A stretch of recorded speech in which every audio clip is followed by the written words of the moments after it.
Mga kaibigan, handa na ba kayong makinig sa isang kwentong magpapakaba sa inyo? Sa video na ito malalaman natin ang kwento ni Carlos, isang simpleng tao na nagkaroon ng kakaibang karanasan matapos ang isang operasyon. Isang umaga, nagising siya at natuklasang may kakayahan na siyang makakita. Ngunit sa kanyang pagtingin sa salamin, nakita niya ang refleksyon ng isang nakakatakot na nilalang, si Reyna ng mga anino. Paano nga ba haharapin ni Carlos ang kanyang bagong realidad at ang takot na dulot ng kanyang nakikita? Alamin natin sa kwentong ito. Kumusta po sa lahat ng mga tagahanga ng Pinoy Horror dyan? Ako nga pala si Carlos at salamat po sa paglaan ng oras para pakinggan ang kwento ko. Nakatira po ako sa isang maliit na apartment sa Quezon City. Matagal na po akong naninirahan dito. Mula nang lumipat ako mula sa probinsya para magtrabaho.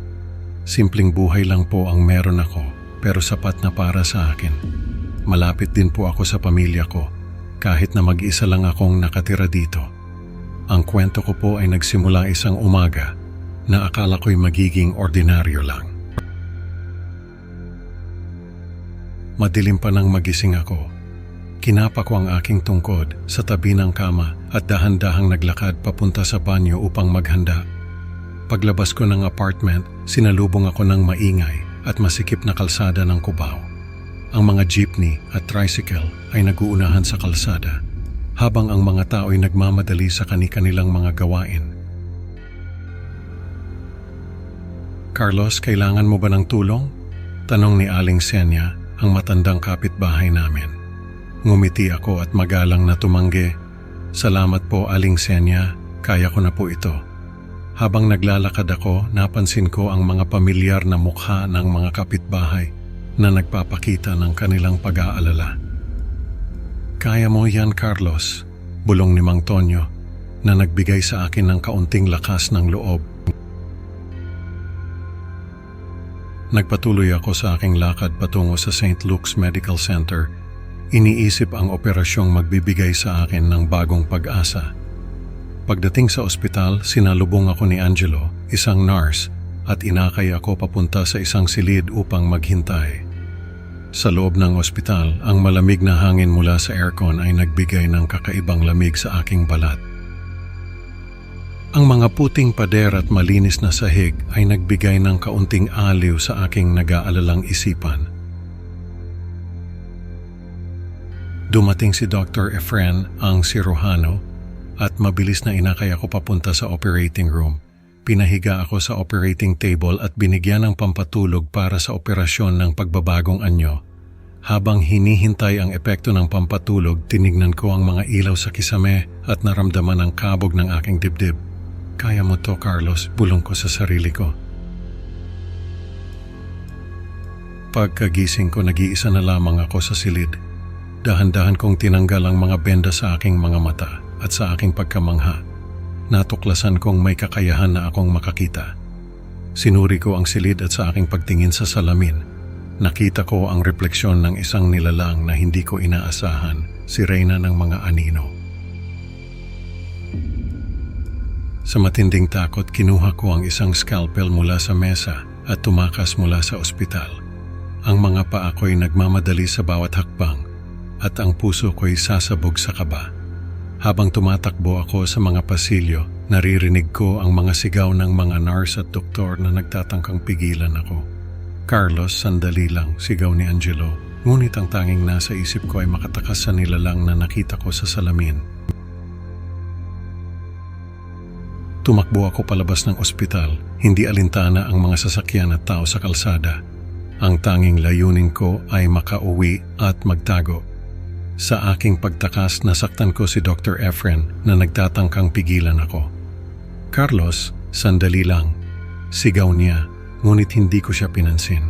Sa labas, nabulag ako ng maliwanag na sikat ng araw at nagmadaling tumakbo pa uwi. Ang init ng araw ay nagpapalakas ng aking takot.